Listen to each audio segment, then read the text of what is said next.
আনিছিলোঁ শিঙৰা মাছ, কিন্তু শিঙৰা মাছখিনি আজি নেভাজোঁ, কেঁচাই কচাই বনাম। এয়া চাওক, নিমখ হালধি আৰু ডাঙৰ ডাঙৰকৈ জলকীয়া কাটি লৈছোঁ। জিকা এটা আছিলে, জিকাটো কাটি ল'লোঁ আৰু ধুনীয়াকৈ বেঙেনাও মিহি মিহিকৈ কাটি লৈছোঁ। লগতে এটা বিলাহী দি দিছোঁ।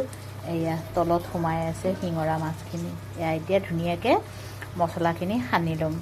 মছলা মানে বেলেগ একো মছলা নাই দিয়া, নিমখ জলকীয়া আৰু হালধি বছ। অলপ সানি লোৱাৰ পিছত এয়া চাওক, মিঠাতেল দি দিছোঁ।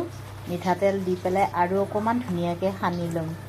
একদম চিধা চিধিকৈ কেৰাহীত বহাইহে দিম আৰু কেৰাহীত অকণমান তেল দিম, যিহেতু তাত তেল সানিয়ে থৈছোঁ। দিম কালি জিৰা আৰু এতিয়া সানি থোৱা মাছখিনি ইয়াত দি দিম। এয়া চাওক, একদম ধুনীয়াকৈ লৰাই দিলোঁ। দি পেলাই অকণমান পানী দিছোঁ অলপ সিজিবৰ কাৰণে। এতিয়া ঢাকি থৈ দিম।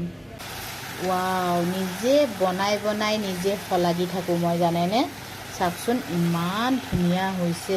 আপোনালোকে যদি এনেকৈ কেঁচাই শিঙৰা মাছ বনাই খোৱা নাই, এবাৰ খাই চাবচোন। এতিয়া ধনিয়া পাত কেইটামান দি দিম।